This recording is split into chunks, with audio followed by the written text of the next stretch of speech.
Muy buenos días, hoy 10 de marzo nos encontramos. Hoy vamos a tocar sobre los temas redes dorsales.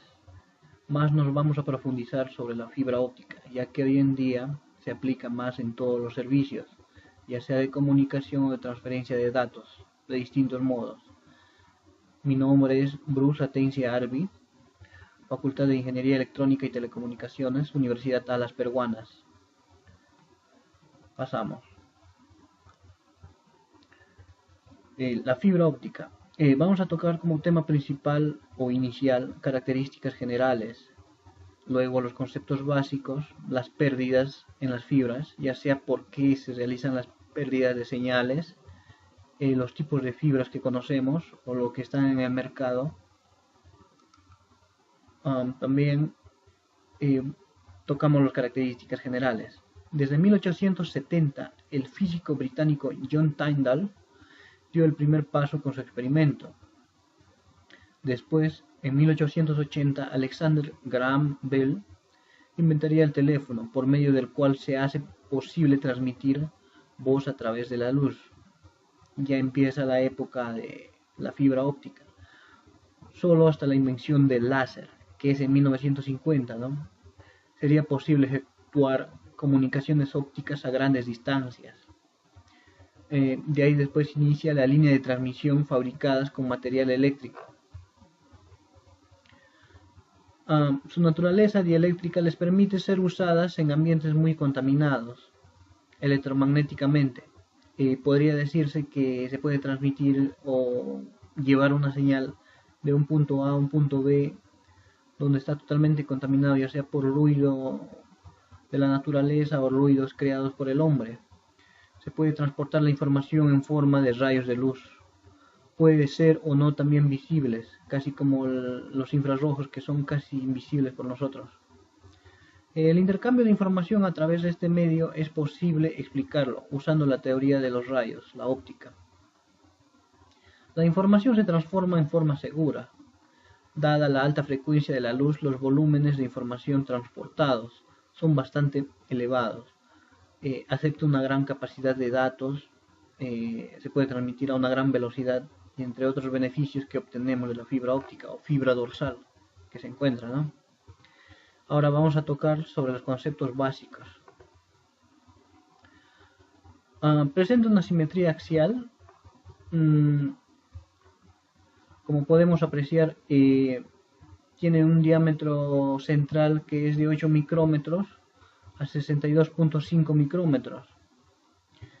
La segunda esfera podría ser de 125 micrómetros y la capa externa de protección podría ser de 250 micrómetros o de 950 micrómetros, dependiendo del contacto físico con el exterior que va a tener la fibra. Ahora tocando sobre los conceptos básicos un poco más avanzado, los conceptos más importantes a tener en cuenta para efectuar una transmisión óptica son la reflexión, ¿no? Cómo se refleja la luz o la transmisión de los datos en luz. Como podemos observar aquí, en la realidad se está aplicando que en el medio 1 y el medio 2, uno de ellos se encuentra totalmente contaminado, se podría decir, y se transmite la señal o la data en distintas posiciones, ya sea por un tipo de refracción.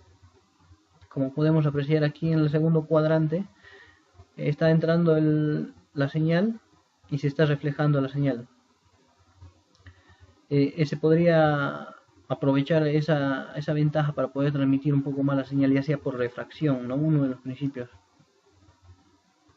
Justamente aquí lo que mencionaba, ¿no? Y como podemos apreciar, hay un rayo entrante, se refleja la misma cantidad de señal y hay un medio de luz refractado, ¿no? Que se desvía, en otras palabras, por decir, ¿sí? En un ángulo θ, aplicando esos principios se diferencia lo que es la transmisión de data. El ángulo de aceptación Y como podemos apreciar, hay un ángulo que debe cumplir como requisito para poder ser transmitida, ¿no? Como podemos apreciar, el rayo de luz A ingresó al cono de aceptación y se transmitió por el núcleo de la fibra mediante reflexión total interna. Es decir, que tiene un radio de entrada como máximo o límite, lo cual puede ser transmitida en su totalidad por el interior de la fibra óptica. El rayo luz B no ingresó al cono de aceptación, la señal se perdió. Es decir, si no cumple los requisitos recomendados por la fibra óptica, se va a perder automáticamente la señal y no va a poder ser transmitida. Es decir, en unos puntos de vista puede aislar una señal y en el otro punto de vista puede transmitir una señal aceptada en un 100%. Vamos a tocar lo que es la longitud de onda sobre la ventana de transmisión. Como podemos apreciar aquí, la longitud de onda es un poco más, tiene más capacidad. Como sabemos, es 1 sobre la frecuencia a la cuarta. Tenemos con la primera ventana, en la primera parte, que se está entrando la señal y se está siendo procesada, ¿no? En la segunda ventana apreciamos la misma y en la tercera también. Las pérdidas que existen es casi mínima, como podemos apreciar aquí en el gráfico, y la atenuación que sufre la señal es mínima a comparación de otros medios de transmisión. La dispersión modal solamente en milímetros, ¿no? En mm.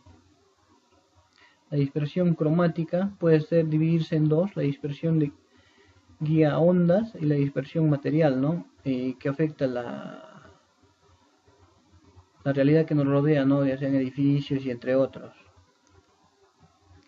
Vamos a tocar ahora lo que es pérdida en las fibras. La atenuación que sufre de la potencia óptica que se da cuando la luz se propaga por la fibra es medida en decibeles por kilómetro. Existe la atenuación intrínseca e extrínseca. Se podría decir que la atenuación es mínima comparación o 10 veces mejor comparación de otros medios de transmisión. La atenuación intrínseca o scattering o scattering, ¿no?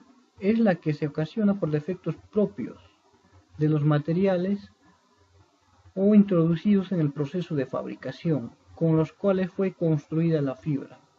Atómicamente ocurre por la interacción de las impurezas con la luz que viaja a través de la fibra. Como sabemos, en la electrónica, en todo dispositivo siempre hay ruidos propios del dispositivo, así también como en ese principio se da dentro de la fibra óptica. La pureza de los materiales usados en la fibra no es a un 100%, es a un 99,9% tal vez su pureza, por eso que hay una ligera atenuación.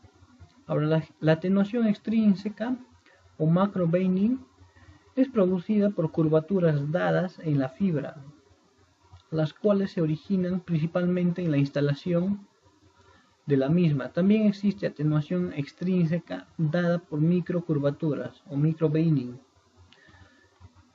Tal vez eso se aplica en lo que es en la posición de las fibras o en lugares adecuados donde deben estar, ¿no? Eso afectaría en un mínimo grado lo que es la atenuación extrínseca.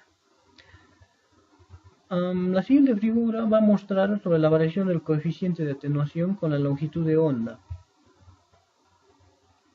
Como podemos apreciar, hay una ligera variación en el coeficiente de atenuación, ¿no? Como podemos apreciar, hay una ligera atenuación en la parte de aquí, con respecto a lo que es la diferenciación entre la primera, segunda y tercera ventana, ¿no? A comparación de la infrarroja que se absorben, y entre otros puntos, ¿no? Se aplica también la misma ley de 1 sobre lambda o frecuencia a la cuarta. La dispersión se manifiesta como el esparcimiento de los pulsos de luz al propagarse por la fibra. Cuando los pulsos se ensanchan, tienden entonces a solaparse, convirtiendo la información en señales indistinguibles. Cambia de 0 segundos a 1 segundo y viceversa, ¿no? Invirtiéndose la posición de las señales. Como podemos apreciar en la primera parte del gráfico, encontramos la señal entrante que tiene el mismo ancho de señal, y en la salida también cumple, pero en la salida llega a salir la señal casi con una ligera variación, ¿no? Como podemos apreciar aquí en la parte lógica matemática, que dice T2 es mayor que T1. Hay una ligera variación en lo que es el ancho de pulso. Las pérdidas puede ser también por dispersión cromática. Ocurre como resultado de los diferentes rangos de longitudes de onda de las fuentes, ya sean las emisoras de luz o desde el punto de donde salen. Cada uno de estos rangos viaja a velocidades diferentes. Con la distancia, la variación en la velocidad de las longitudes de onda causa la dispersión de los pulsos de luz en el tiempo. Este tipo de dispersión tiene especial interés en las fibras monomodo. Ahora, en la dispersión modal, aquí se toca, ¿no?, el punto de multimodo que comúnmente hablamos nosotros. Se presenta en las fibras multimodo y es causada por la llegada en diferentes instantes de tiempo de la información, produciendo dispersión. La dispersión limita las capacidades, podría llamar así, de transmisión de las fibras ópticas, ¿no? Ahora vamos a tocar los tipos de fibras que encontramos hoy en el mercado. Los tipos de fibras, los rayos de luz pueden ingresar a una fibra óptica y propagarse en estado estable, de muchas formas, llamadas modos. Cada modo porta una porción de luz. Generalmente el número de modos en una fibra es una función de la relación entre el diámetro del core, la apertura numérica y la longitud de onda. De esta forma existen fibras monomodo y multimodo, lo que conocemos hoy en día, ¿no? Tú vas por el mercado y encuentras el famoso tipo de fibra monomodo y multimodo, ¿no? La diferencia es tal vez en el diámetro de transmisión de luz y de señal, ¿no?